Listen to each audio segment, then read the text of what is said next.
Welcome class, myself Pooja Verma, Assistant Professor of David University, Computer Science Department. Today we are going to start we are going to continue our lecture on the topic while loop. In the previous lecture we studied what is the importance of the loop and why we study the loop, and also I gave the introduction about the various type of loops like while loop, do while loop and then for loop. So, in the previous lecture, we studied this program that write a program in C to print the table of a number. The number will be accepted by the user.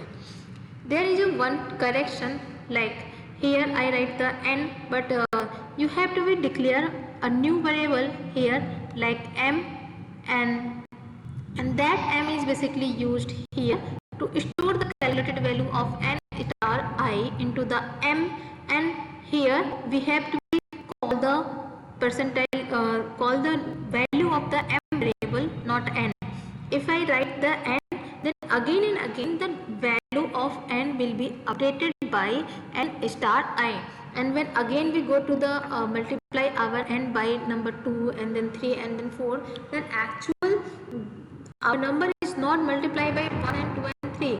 Actual the in the second iteration we multiply 2 by in the case of n star 1, and then again when we are going to for the I equal to 3, then we actual multiply 3 star 2 star 1, but actually we are not going actually we are going to generate table of number, not a factorial of a number, so that only the number multiply by 1, the number multiply by 2, the number multiply by 3, and so on. We need to perform this operation, so we have to be mention this operation into the another variable.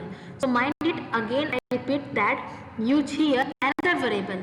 Okay, use here another variable like m and store that m variable, call that m variable into the printf function.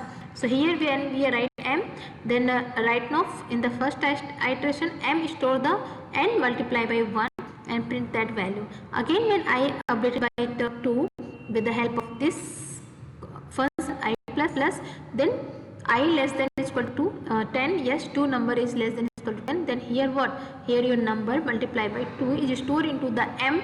Please correct here the variable name is here m, and also declare that variable into the declaration line also.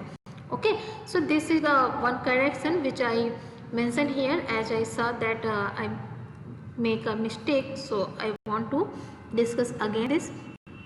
Now we have to go through the next program, that is the write a program in C to print the sum of digit of any number. The number will be accepted by the user using the while loop. So first of all we need to understand what is exactly the program. Here the program is, if there is a number, for example 3, 4, 5, then calculate the sum of digit. Sum of digit means what? There are 3 digits, 3, 4 and 5, and then perform the sum over these digit and find that result. So here only 3 digit, maybe you choose 4 digit number, maybe you choose 5 digit number, and so on. So we have to perform the addition over the number of digit used in the number.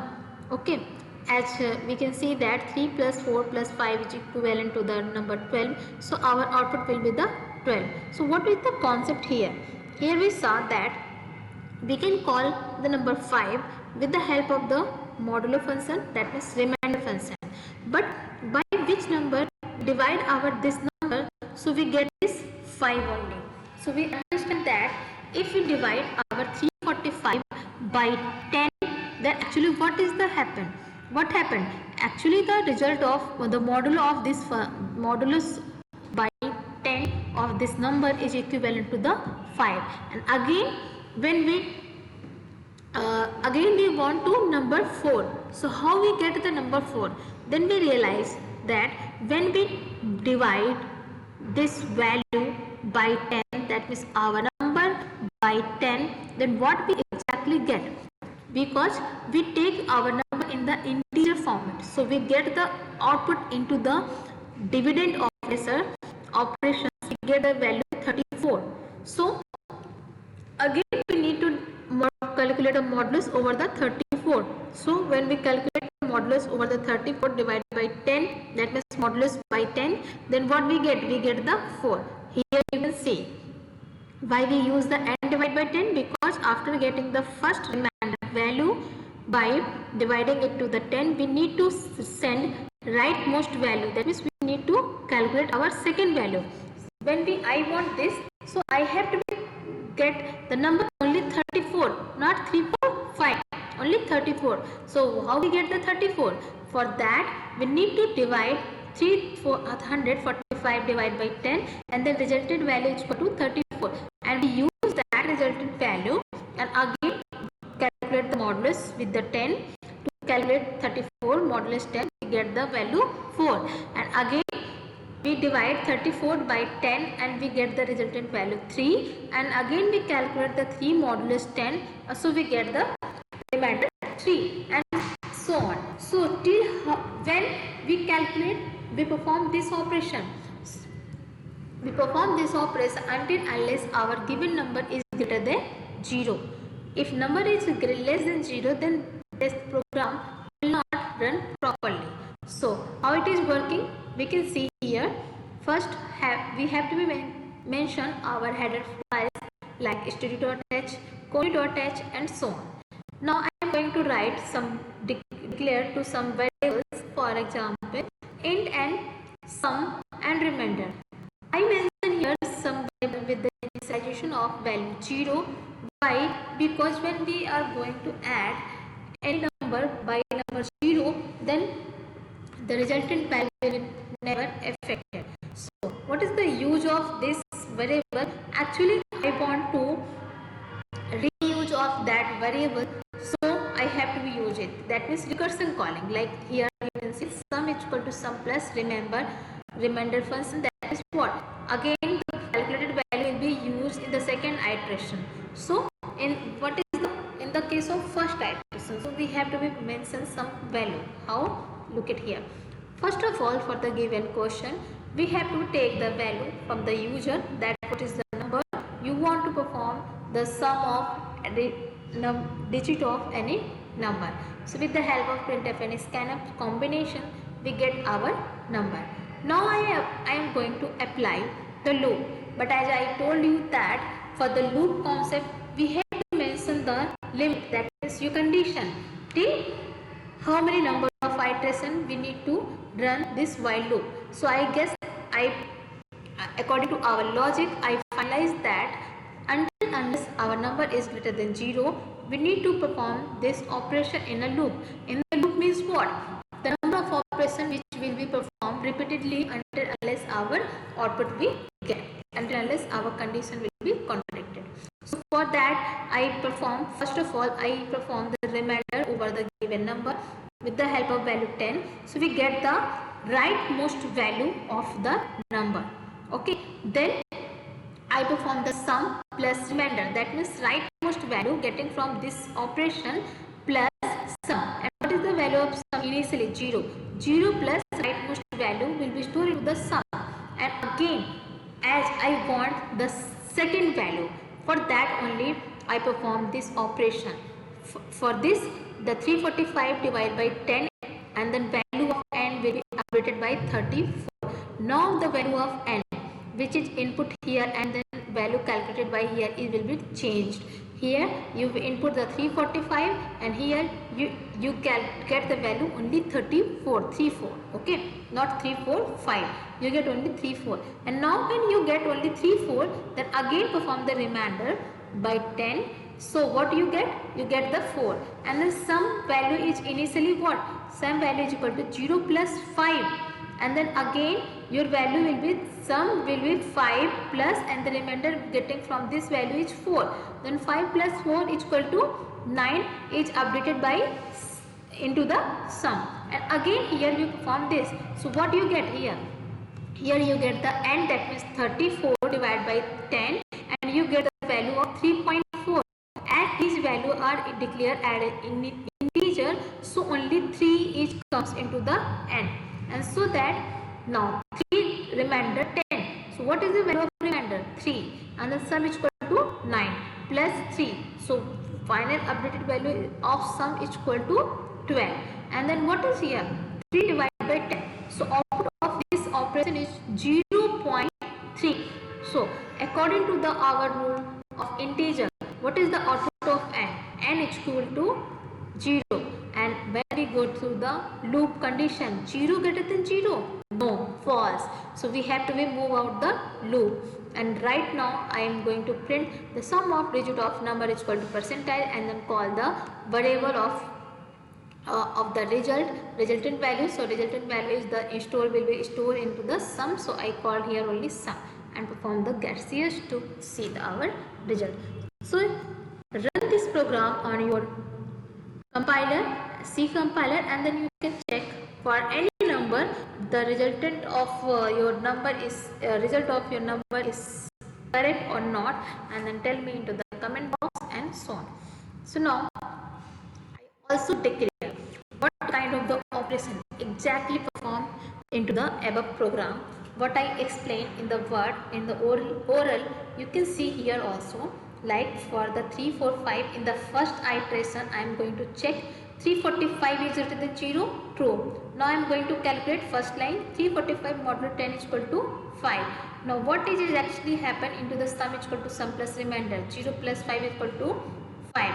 And what is actually performed by the operation n is equal to n divided by 10. So what is exactly performed here? 345 divided by 10. So we get exactly the resultant value is equal to 34. Now you can get here what actually I want to show you, told you that 34. Now you can again perform the same operation as it is. Like again we have to check our number is greater than 0. Yes, we get 34 is greater than 0. So again we need to calculate the remainder of 34 divided by modulo 10. So what we get?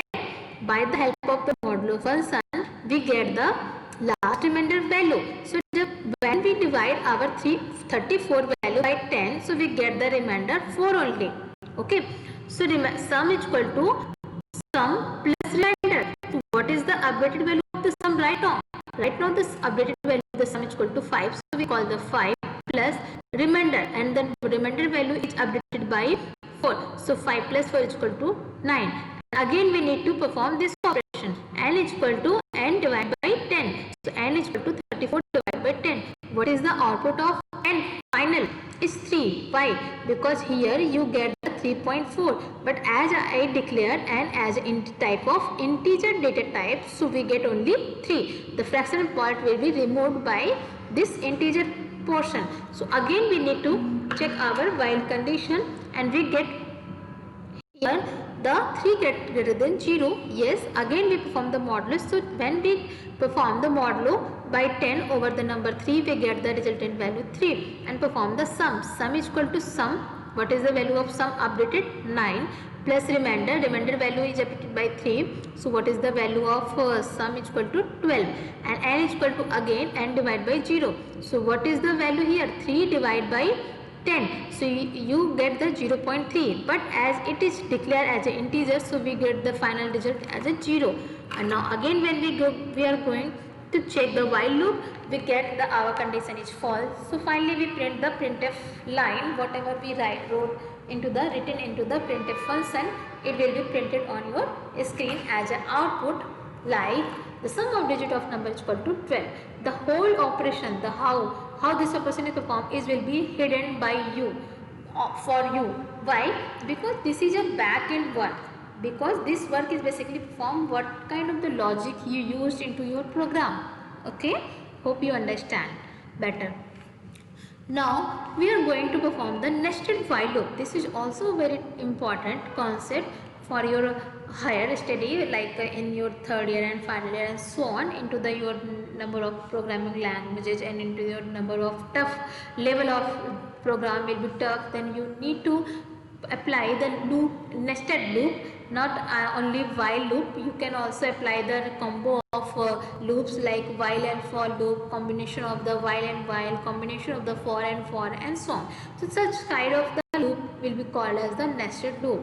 Okay, so what is actually happened here, you can see like nested if also create a very critical task for the programmer to understand which condition statement is comes under in what condition and so on. So also we, and when we get the same type of the operation will be repeated and repeated of into the number of conditions. So what we can do here, we can do here apply the condition and perform the write the task only one time by removing the number of times, by writing the number of times into the conditional statement as we written into the conditional statement. In this case, in the case of the nested while loop, we need only need to write our main task only one time, and by which statement, by help of this condition.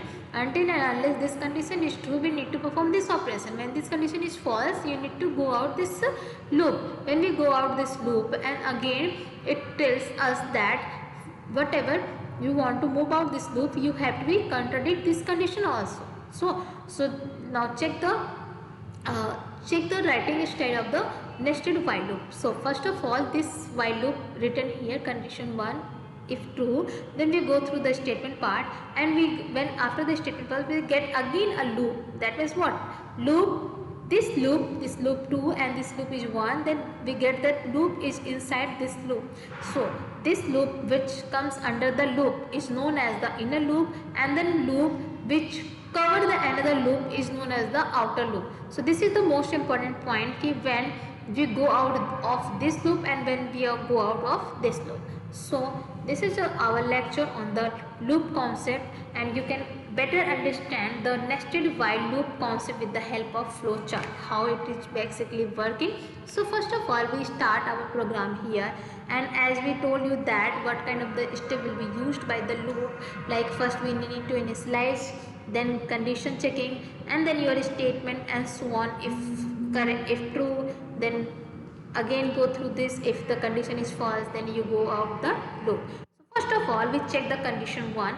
If our condition 1 is true, then we go to the statement and then go into the second condition, that means your inner loop condition. And if your inner loop condition is true, then you go through the statement and your whatever the statement written followed by the increment and decrement function. And after that, what?